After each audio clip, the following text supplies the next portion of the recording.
पवार आज 4 वाजता कुस्तीगीर परिषदेच्या स्पर्धेची घोषणा करतायत, पण त्याआधीच कुस्तीगीर संघानं याला आक्षेप घेतलाय।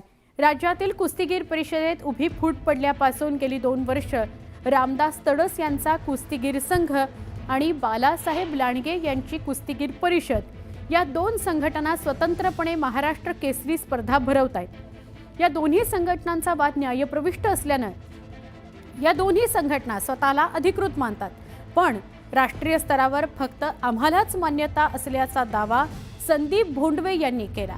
अहिल्यानगरला भरलेल्या याच महाराष्ट्र केसरी स्पर्धेत पैलवान शिवराज राक्षे यांनी पंचाला लाथ मारल्यानं मोठा वाद तयार झालाय।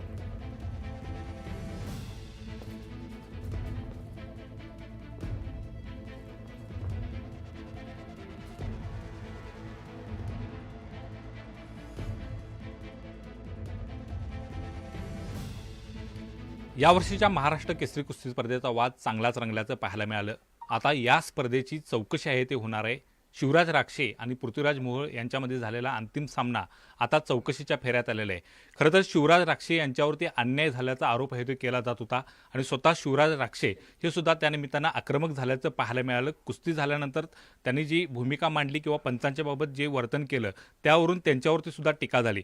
या सगळ्यावरती बोलण्यासाठी आपल्यासोबत शिवराज राक्षे आहेत। काय सांगाल, एकूणच आता या सगळ्या चौकशी आहे ती कुस्तीची केली जाणार आहे, काय वाटते, न्याय मिळेल यात तरी? जय श्रीराम सर्वप्रथम सर्वांना। आता त्यांनी काल डिक्लेअर केलं की समिती नेमलेली आहे, परंतु मुद्दा असा आहे की मी त्या ठिकाणी अर्जच दाखल नाही केला तर तुम्ही समिती का नेमली? जर कोणत्या संघटनेवर जर काही कारवाई करायची असेल तर त्यासाठी जर अर्ज करावा लागतो पहिल्यांदा, आणि त्यानंतर अर्जानंतर तुम्ही त्याची छाननी करून मग त्याच्यावर तुम्ही डिसिजन घेता। मी जर अर्जच केला नाही तर तुम्ही त्या ठिकाणी समिती का स्थापन केलेली आहे? मग तुमचा नेमका आक्षेप काय? खरं तर तुम्ही सुरुवातीला आहे ते या संदर्भात ज्यावेळी कुस्ती सुरू होती त्याचवेळी त्या निकालानंतर आक्षेप नोंदवला होता, त्यावेळी तात्काळ दखल घेतली गेली नाही, मात्र आता हे नेमकं काय सुरू आहे? कुणाच्या आशीर्वादाने हे सगळं सुरू आहे? मग आता त्या ठिकाणी समिती त्यांनी सांगितले स्थापन केलेली आहे। समितीमध्ये आता कोणती बी संघटना स्थापन करण्यासाठी त्याला उच्च स्तरावर नेमण्यात येते। त्या ठिकाणी संघटनेचे कोणतेही पदाधिकारी त्या ठिकाणी नसतात, बाहेरचे पदाधिकारी घेतले जातात त्या ठिकाणी समिती नेमताना। आणि जे आत्ता समिती त्यांनी नेमलीत कुस्तीच्या वेळेसच ती समिती त्या ठिकाणी होती। त्या ठिकाणी ज्युरी ऑफ अपीलला नामदेव बड्रे होते, तांत्रिक समितीचे अध्यक्ष दिनेश गुंड होते, संघटनेचे समितीचे उपाध्यक्ष विलास कतुरे होते। मग त्या ठिकाणी तुम्ही तेव्हाच का त्या ठिकाणी निर्णय नाही घेतला? मग आता या समितीकडून न्याय मिळेल वाटते? काय वाटते एकूणच या समितीचं, म्हणजे तुम्ही जी नावं घेताय आणि ही समिती काय वाटते तुम्हाला? आता ही समिती त्यांनी स्थापन केली आहे, त्या ठिकाणी तुम्ही उच्च स्तरावर जाऊन निवृत्त न्यायाधीशाकडून ती समिती स्थापन करून मला न्याय देण्यात यावा असंच माझी या ठिकाणी विनंती आहे तुम्हाला। पण कुस्तीगीर परिषदेच्या समितीवरती तुमचा विश्वास नाही? आता त्या ठिकाणीच कुस्ती परिषदेची समिती होती। मी माझ्या वारंवार जी आत्ता कुस्ती झाली वारंवार त्यासाठी मी त्यांच्याकडे दाद मागत होतो, मग त्या ठिकाणी तुम्ही मला त्या ठिकाणीच का निर्णय दिला? जर ही समिती त्या ठिकाणी तिथं होती तर मग तुम्ही त्याच ठिकाणी डिसिजन का नाही घेतला? जर मला आज त्या दिवशी जो हा प्रकार घडला त्या ठिकाणी तुम्ही मला 3 वर्षासाठी निलंबित केलं, बरोबर? त्याच रात्री तुम्ही 11 वाजता मीटिंग घेऊन मला निलंबित केलं, मग त्याच ठिकाणी तुम्ही ही समिती नेमून तो निर्णय का नाही घेतला?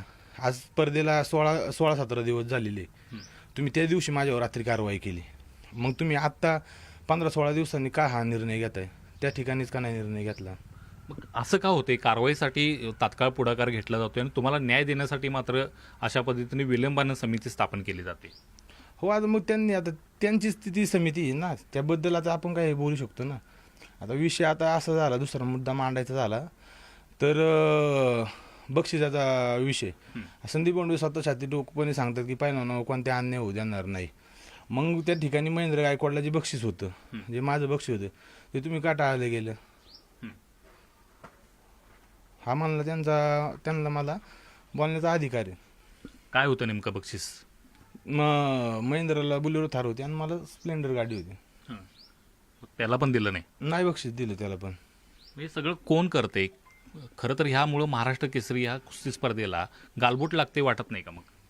100% आता सर्व जनतेने या ठिकाणी पाहिलीच होती, त्या ठिकाणी कुस्ती झाली होती का नव्हती झाली होती, त्या ठिकाणी सर्व पाहिलेलं आहे. आता त्यांनी सांगितलं की ही कमिटी नेमलेली कमिटी तर त्या दिवशी स्वतः तिथे हजर होती. त्यामध्ये नामदेव बर्डे ज्युरी अपीलला होतं, तांत्रिक समितीचे अध्यक्ष दिनेश गुंड होतं, संघटना समितीचं उपाध्यक्ष विलास कतुरे होते. मग हीच आत्ता संघटनेचे तिथे सगळे पदाधिकारी होते. मी माझ्या न्यायासाठी तिथे दाद मागत होतो. मग त्या ठिकाणी तुम्ही तो निर्णय का नाही घेतला? आज स्पर्धेला 15-16 दिवस झालेत. तुम्ही माझ्यावर निलंबनाची कारवाई तुम्ही त्या रात्री घेतली. मग पंचांवर त्या ठिकाणी का नाही तुम्ही ठोसपणे भूमिका मांडली? आणि त्या दिवशी तिथेच समिती होती, मग का तुम्ही तिथं त्यावर निर्णय नाही घेतला? आता 15-16 दिवस झालं, तुमच्या मनात 30 सल अद्यापही कायम आहे? हो, 100% ते आहेच. माझं आता एक म्हणजे प्रमाणे एक मत आहे. आता त्यांनी माझ्यावर बंदी घातलेली आहे. आता या समितीद्वारे ते 95 बंदी घालतील का काय करतील ते आता मला नाही सांगता येतं. माझं एक ठाम भूमिका असणार आहे की जर त्यांनी निर्णय तवाच घेतला असता तर ती कुस्ती परत सुरू झाली असती. त्या कुस्तीतनं परत पुढं काय घडलं असतं ते परमेश्वराला माहिती आहे. परंतु आता माझी एक दात असणार त्यांच्या की पृथ्वीराजची माझी परत कुस्ती घेणार आहे का तुम्ही? महेंद्र तर त्या ठिकाणी मातीवरनं फायनलला आलेलं आहे. मग त्याच्या पृथ्वीराजची माझी परत तुम्ही कुस्ती घेणार आहे का?